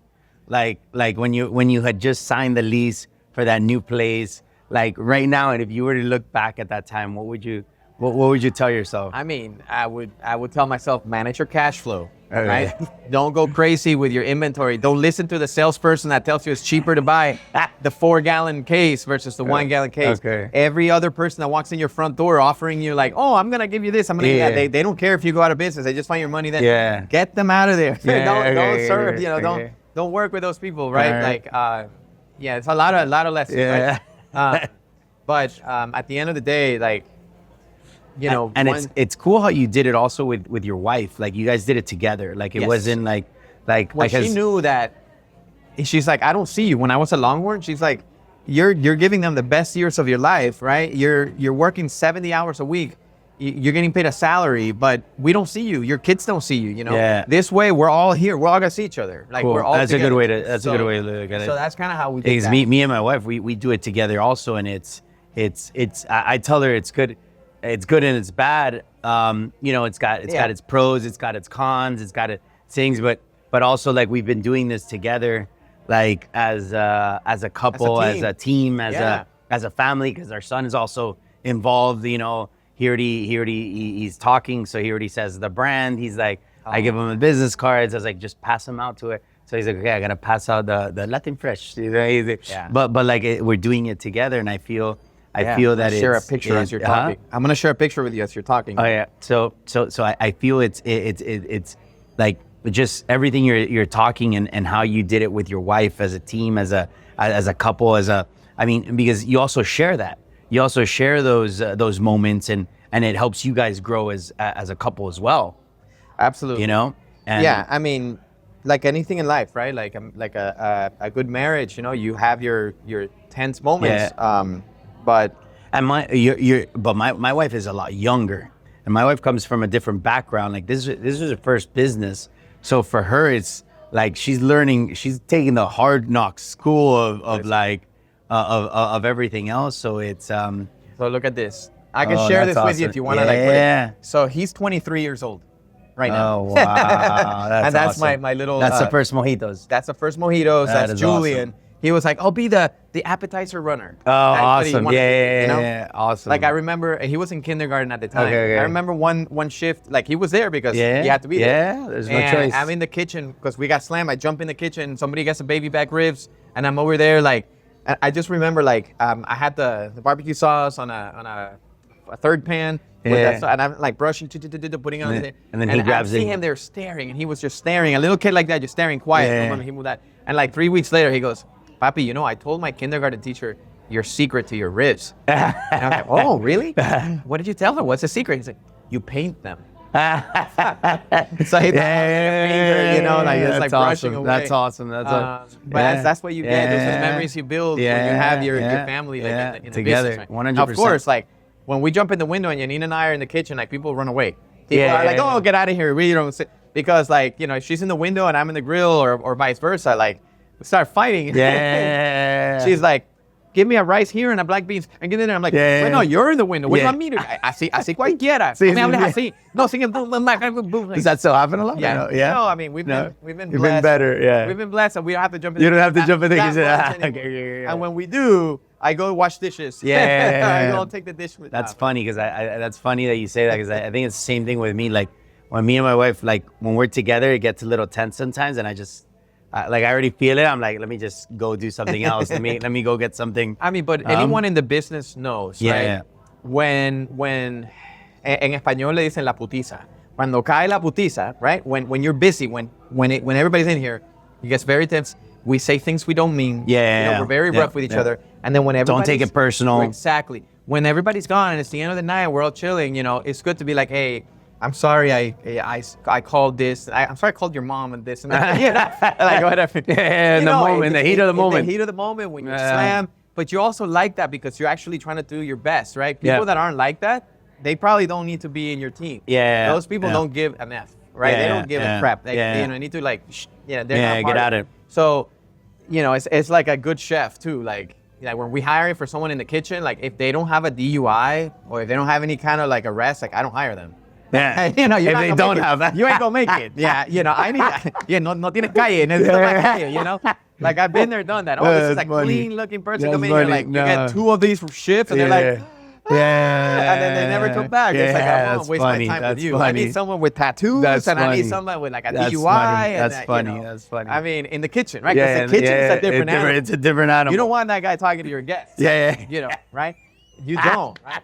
But front of the house, that's completely different. 100%. You want those people smooching 100%, and giving like good service, right? Oh, that's funny. But yeah, man. And so you have these few restaurants that are all running, and now you have a new project. We had this new project in Decatur. Yes, absolutely. So now you get and because I remember like when you first, before touching, when I first met you, you started talking to me about. Because my vision was always the same thing. My vision was always like, all right, like build Latin Fresh, and get into real estate. Like that's always been my I guess my mentality is always like I've always made a lot of money, but I've also like in my growing up was always like I'm gonna discover the world. Like all my money was in traveling, and I was single till 41, 42 till I met my wife, and she's 25, she's 25, 26 when we first met. And for me, it was like all the way up to that point, like, again, we come from humble beginnings, but it was, I can die tomorrow. I'm happy. Like I've given, I've given life everything. Like I've gone all out and everything. At an age where your back isn't hurting. Yeah. Because like that's my wife's mentality. Like you guys share the same philosophy. She always used to tell me, I don't want to see the world when I'm 85. Yeah. Like I want to see the world now. Yeah. Right. And I remember in South Beach, like in Miami, you see like the guy that has no hair and a little bit of a ponytail here, driving like an expensive foreign car with like, I'm like, damn, I don't want to be that guy. I want to have hair in my head and drive the car. I don't want to be. And they're both good. Like one's good, one's bad. I mean, I don't think there's any right or wrong way. It was just my decision on what I wanted to do. And I have traveled the world a handful of times, like all over, north, south, east, west. When you spend time in a different country, like when I spent time in Germany and in Mexico, you equivocate that to like one semester of a university. 100%. You completely 100%. Become a different person. Have your kids gone abroad yet or no? No, not yet. The older ones? I mean, Boston. No, you got to send them out. You got to send them out. Colombia, Colombia, good, right? Yeah, man. Yeah. So my mentality was that, and when I took the decision right before meeting my wife, I said, okay, I'm ready. I said, okay, now the next 10 years now I'm gonna build my fortune. Now I'm gonna start placing. So now my mentality shifted to now, all right, now everything's all balls. Now we're gonna build it. Now we're gonna build what we want. And when I met you for the first time, it was about that. You're like, no, get into the real estate. Like, fuck, man, but someone gets it, know? What was happening at that time is we were... Because you were getting into properties. Interest rates were very, very low. And when COVID happened, we realized like, oh my God, we have no diversification. They just shut us down just like that. They shut our restaurants down because of the virus. And now that was our way of paying our bills and feeding ourselves. And now we have nothing. With the real estate. So at the real estate, like we use these crazy loans to put a down payment on a good deal. Like you gotta find the deal, and of course you gotta understand like how to find a good property, right? That's another podcast. But you find a good deal, and okay, you just need the down payment, right? When I say something, it's a $600,000 condo in Panama City Beach that's overlooking the ocean that has 3 bedrooms that is on like oh my God, 600 grand. I don't have 600 grand. No. You just need 20% of 600 grand, right? Mm-hmm. Okay. I went to my restaurant. I grabbed one of these crazy freaking loans, put the money down, got the property, and grind away for like that, 10, 12 month period. Shit got paid off. I've got this property, right? And that mortgage payment, the mortgage was so low because the interest rate was so low. Yeah. So then the rent was covering it, and it was leaving. It wasn't to make money like out of that. But over time. It was to get the appreciation of the property. Over time.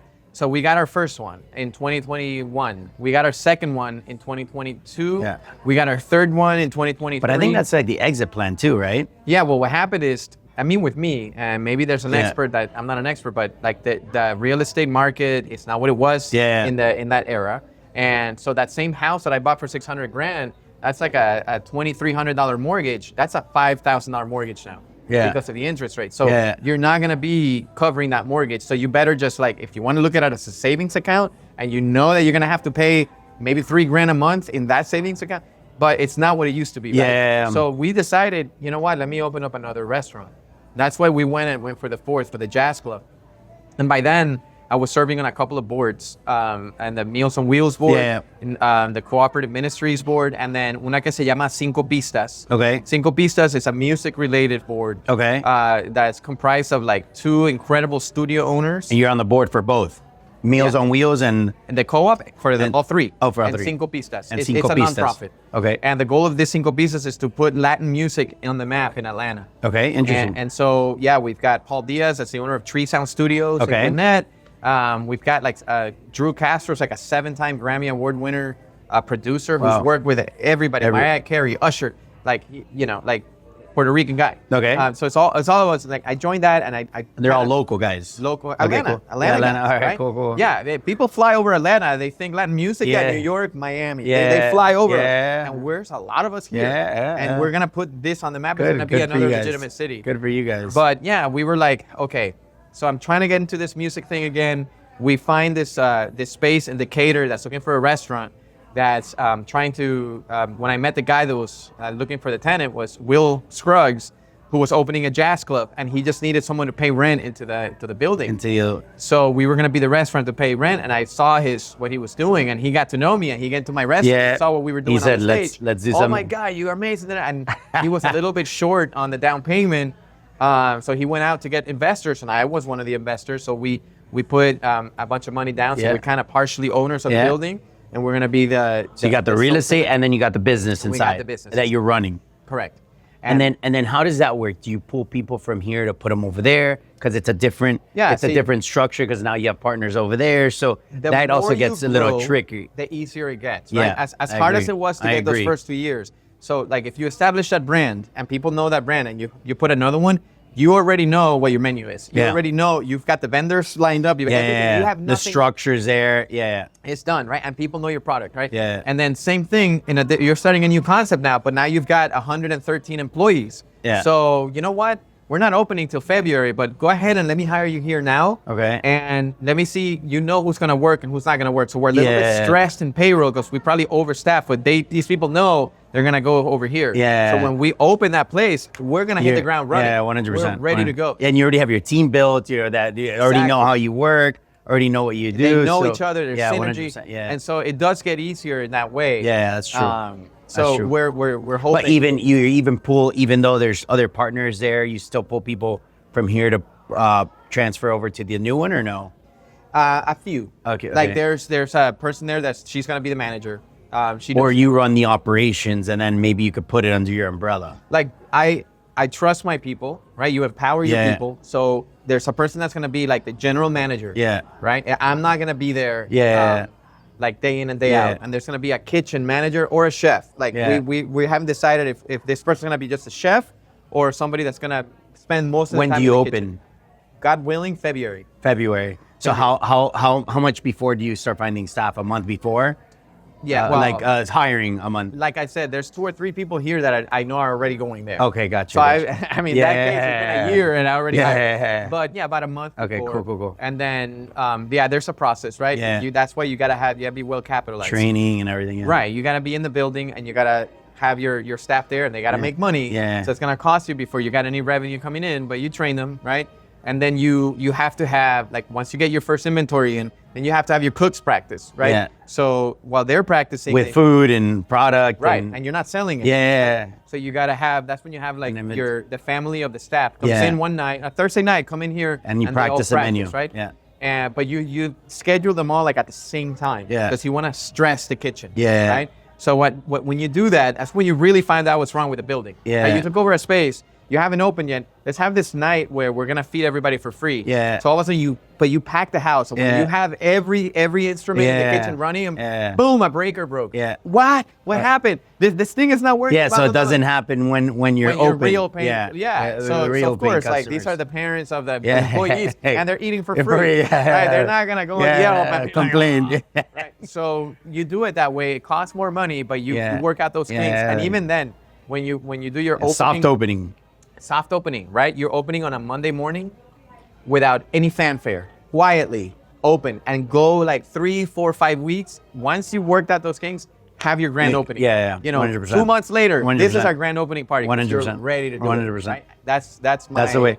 And, yeah. and what do you think? How much do you think, in your opinion or in your expertise, a 1,500, like you say, that sweet spot is 1,500 square feet? 15 to 2,000. Yeah. What would you say today to open up a restaurant would cost? Would cost? What does somebody have to open up a restaurant? Oh my God, it's a loaded question because it depends. Like what if maybe if it's not built out? How much money do they have? Right? Like if you're somebody that has a lot of money and you want to open up a restaurant, it's different than if you're somebody who wants to open up a restaurant, but you have little money, right?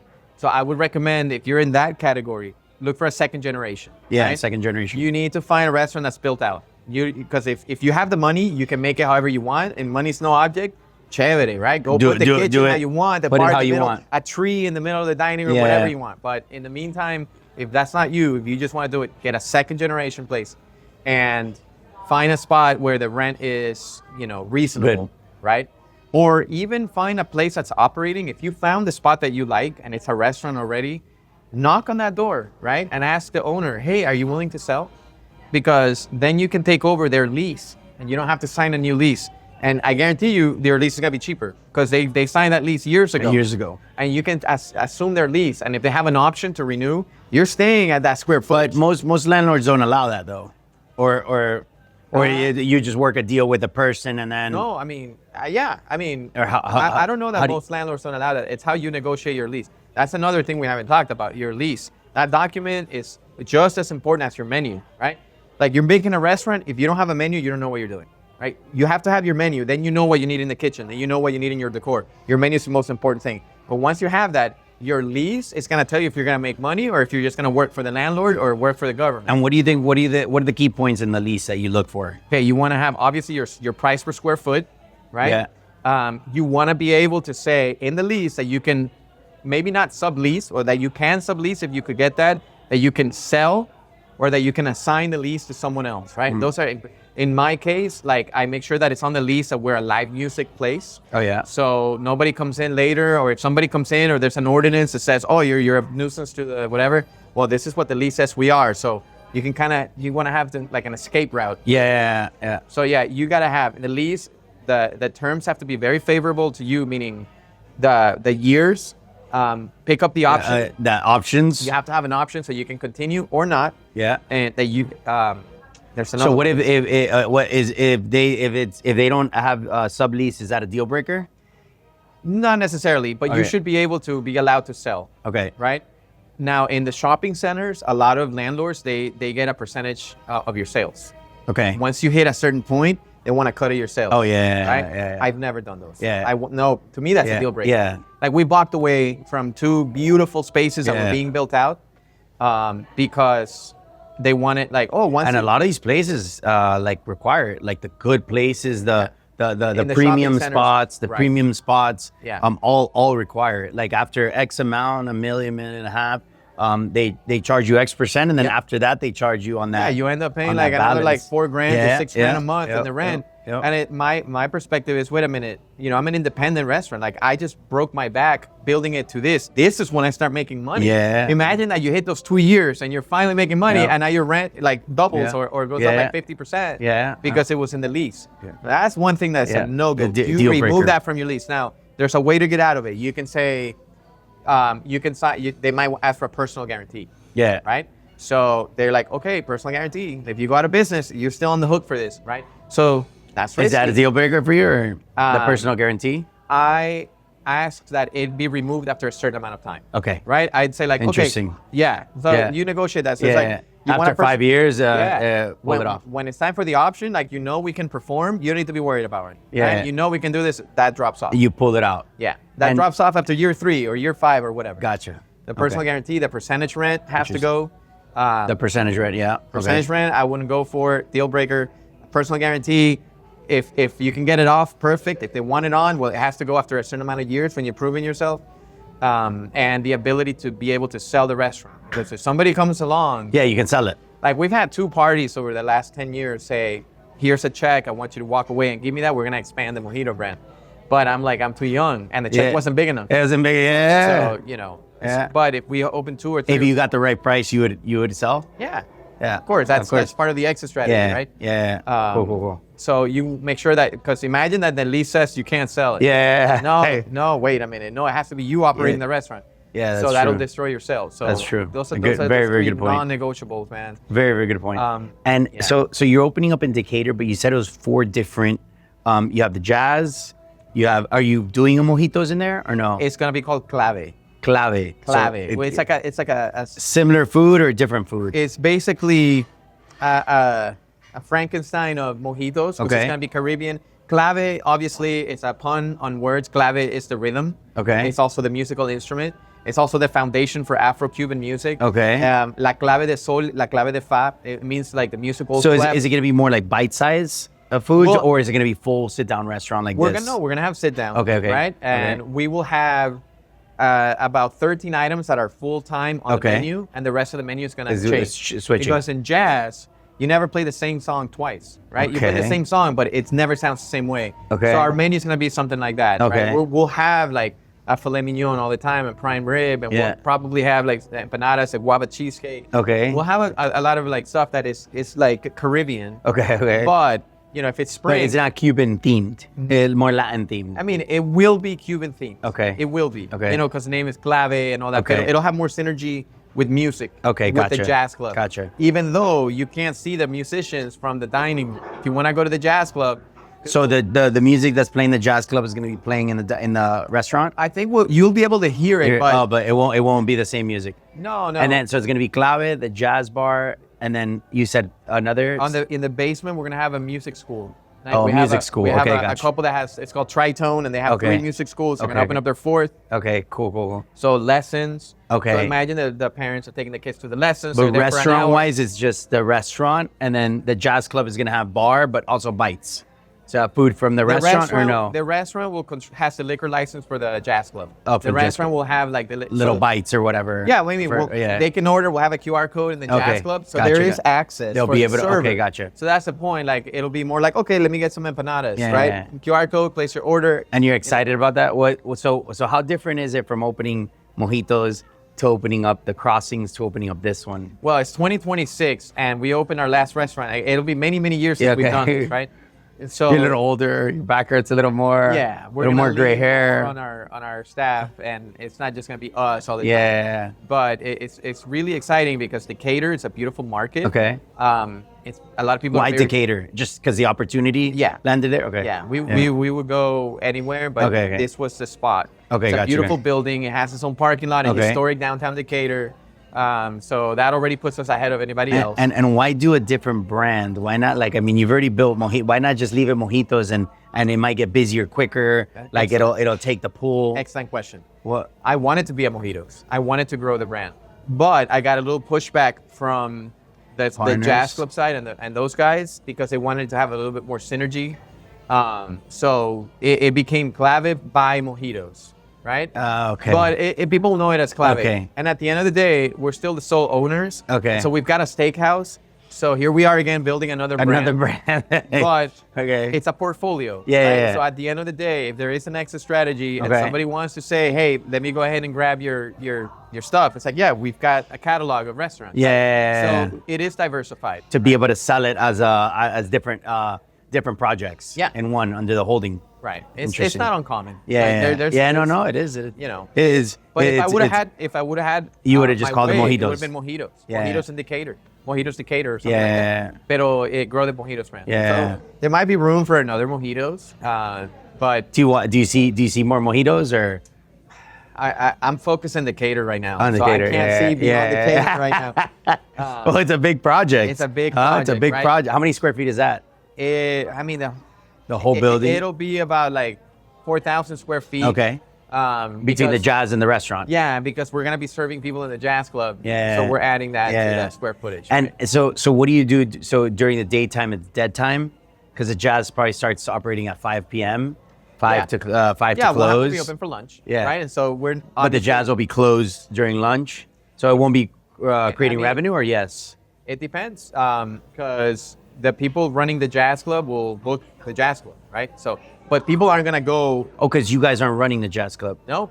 Oh, so you're the owner, and then that's a tenant. Right. That. Oh, you do own the clave.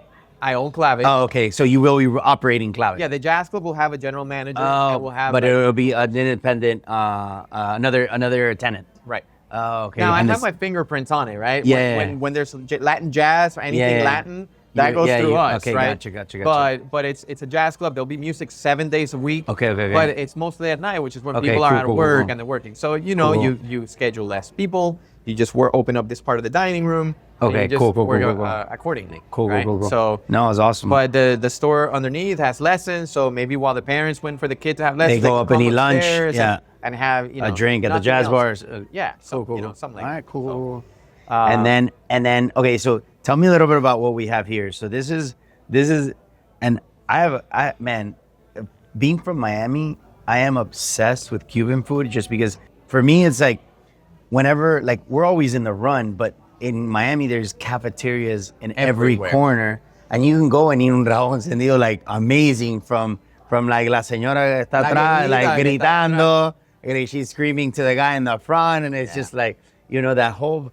I love it because I grew up in it. My wife is like, to her it's hilarious because as soon as we get off the plane, like, the people that take the chairs, oye, ven pa' acá, oye, dale pa' acá. And she's like, oh my God. She didn't understand till she finally got to Miami a few times. She's like, now I understand where you come from. there's that Cuban, you know how the Cubans sometimes they say, eh? So you're in that place and you hear it from the kitchen, I'm like, oh shit, that is funny. Yeah. And these cafeterias are in every corner, and the food is just like, and it's Cuban. Like, you don't have it like, it's not like Mexican like that is here. Nah, But like, and this is all, it's all like fresquito. Like, it's, they have like the meal every day. Like, Mondays is this, Tuesdays is this, Thursday in certain places, that's all they serve, and it's all like home cooked meal. It's not it's like, gonna be and it tastes good. It was made that day. It wasn't in a fridge for like 3 days, right? It was made that day. Yeah. O a veces tú, let me get this. Oh, ya se me acabó. Y se me acabó. Yeah, It's done. Yeah. done. Pan con bistec. You missed Pan con bistec. You missed it. You go try again Yeah. tomorrow. Yeah. Yeah, absolutely. Man. So and I think this is also, so this is rabo encendido, is oxtail, right? Correct. So this is a very popular Cuban dish. Now, why is it more Americanized, or is there a lot of oxtail in Cuba? Yeah. I mean, let's be frank. Like, I've met Cubans, I just got here from Cuba, that have no idea what ropa vieja is. That's true. There's nothing in Cuba right now. That's true. From back in the day. Yeah, from back in the day, that's absolutely, fair enough. Era bien cubano. Yeah, because this meat is very tough. It's exactly what it is. It's the tail of the cow. Yeah, it's not an ox. Yeah, it's not an ox. Even It's though an actual cow. Even though they say oxtail. Oxtail. I don't know why they call it oxtails. And it's like, I always remember this from my dad. Like, he loves sucking on it, and like and they're good. I like sucking on it. But did the guests do it? I don't want to say the name, but there's a Jamaican restaurant down the street over here. Well, they're big with oxtails too. Well, my point is, like, we have caller ID. Yeah. Right? And there's a lady that calls and orders rabo encendido and a flan to go, and the caller ID is the name of that restaurant.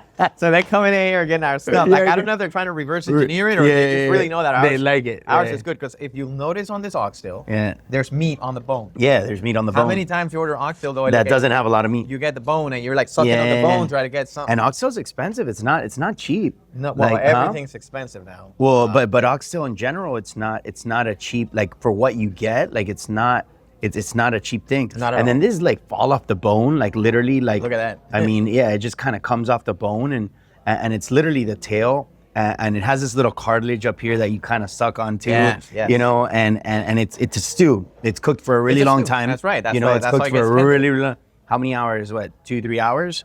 Yeah. Or you can cheat, take a shortcut and use a pressure cooker. Oh yeah. But can you cook a pressure cooker with so many people? Yeah. Or you just got to have a couple. You got to know what you're doing. That's Oh, you got all. to, yeah, okay. You got to know what you're doing. Yeah. I mean, I'm still And then what, able in a to pressure purchase- cooker, it'll take what, 45 minutes? Yeah. Yeah. Yeah, the black beans, like we can make like gallons and gallons in like 30 minutes. But how big of a pressure cooker do you need? It's like 50 pounds when it's empty. It's humongous. Oh, so it's a huge one. Yeah. Oh, If you like later, we can. Probably, yeah. So the metal one, the one that closes, or what? you have to clamp each Oh, thing yeah, down. yeah. No, I know. It's like a what you're- canner. Yeah, okay. It's like a canner. So that's a pro. That's a pro. Yeah. Yeah, Like I'd love to see that. They're still selling them. Okay, Like, wow, I'm waiting okay. for the day that the government says This like you is- can't you have can't this. have. It's like, yeah, man. I think some horrible person used it like to make a bomb, Yeah. like in Boston. Yeah. And do people know when they see oxtail, they understand it, or? There's people that come just for Just that. for the I've oxtail. had chefs come in and try to ask me and all that, like, you know. Yeah. Because Because it's very Latin. This is very Latin. Puerto Rico, Of Dominican course, Republic. if you don't know oxtail, you're like, Jamaica. "Ew," right? If What you don't is know that? it, but when you know it, they're like, And yeah. I like it. So And then this is served just like this with sweet plantains, which is MOJITOS, which the is very maduros, popular. in this plate, the sweet plantain is meant to offset like the spiciness. spiciness, 'cause okay. We do put habaneros. I felt a little spice, a little kick. Right. So when you have So the it's with plantain, habaneros. yes, Okay. ours uses habanero. Okay, excellent. Yeah. And then, but it's a big portion. These are big It's portions. It is, right? Uh-huh. Yeah. Trying to keep in the Cuban the Cuban tradition. The Cuban. Yeah. And then we have mariquitas, which is what I've been. We devour the mariquitas. Yeah, we've been kind of tearing it up. So it's a green plantain. This is a Cuban sandwich. So tell me the components of a Cuban sandwich, because some people alternate it. Some people. All All right, let's be straight ahead. This is the Miami Cuban sandwich, Yeah. not the Tampa Okay. Cuban sandwich. Why? There's a difference. Oh What's the my difference between a gosh, Tampa and a yeah. Cuban sandwich? Salami Really? They put salami inside? in the Tampa, right? Oh if my I tell God, you that would change everything. I love salami. if I know, but if this had salami and I told you it's a Cuban sandwich, would you? No, I wouldn't. wouldn't think it's a Cuban Yeah. sandwich. So that's another story. So Florida, and there's a city in Florida called Ybor City. Yeah, Ybor right? City, of course. Which is where the Yeah, we used to go tobacco there for fields were. college a lot. So the tobacco fields were there. So in the early 1900s, you had Cubans, Italians, and Germans that worked those fields. Huh. So they say they have the real Cuban And sandwich. they incorporated the salami in there. The Swiss cheese is supposed to be from the Germans. The salami is supposed to be from the Italians, and the lechon is the Cubans. And so they say that's a real Cuban sandwich. But you tell that to anyone from Yeah, Miami, no, it's like, and you're on no, drugs. no. What are you talking about? Yeah. So this is the Cuban Okay. from Miami. Yeah. Right. So it's a lechon asado. Yeah. Ham, Swiss cheese, pickles, and mustard. Pickles and mustard. That's it. No mayo. No mayo. No lettuce and Yeah, tomato. I like mine with mayo. Yeah, I mean, that's cool, right? Like, people order it, you can add it, But but it's just We mustard. serve it. Just lettuce. Yeah. I mean, just mustard and pickles. And it's And even Cuban bread. And it's even difficult to find good Cuban bread. Like Yeah, we get here- it from Miami. Oh, you bring it from? Yeah. You can tell how it's just crusty. Look at it, right? Yeah, you can tell like It's that little lard. layer. It's huh? lard. It It's is made with lard. I- It's not. You can't get bread here that they don't make bread No, with lard. they don't. It's No, like, yeah. all the bread here that's Cuban is like this not is- Cuban at all. Yeah, it's just made with lard. and we get it from Miami. And then you And we press, press it. it, Yeah, because you can tell. So that's the trick. It's the lard that gives. I'm giving away these secrets. Because Oh, like you nice. have like that little crust. You see that? That is Yeah. just like when you bite into it, Yep. it like crisp up, it Yeah. breaks, and then you just kind of bite into it, which is amazing. All right. These are our yuca And then the fries. yuca fries. So this is also yuca's Cassava. cassava. It's a root vegetable. Yeah, it's like the cousin of the potato, The cousin of the potato. right? And this is avocado. Peel the root. Yep, avocado. Or cilantro. wasacaga, you said. Wasacaga. Which is a Venezuelan. Our loyal guest affectionately call it a green crack, but it's avocado cilantro, right? It's just avocado, cilantro, but it's got something sweet in there. I got to give you all the ingredients. No, you don't have to give me all the ingredients. Yeah, you can tiene take. vinagre, tiene mostaza, tiene perejil, tiene un poquito de sal, tiene un poquito de azúcar. Yeah, you know, like. All right. So. And then that you just blend it. Yep. In a blender. Awesome. I was gonna say shop vac. That's not what I meant. I meant the other ones, the stupid blender. The bird mixer.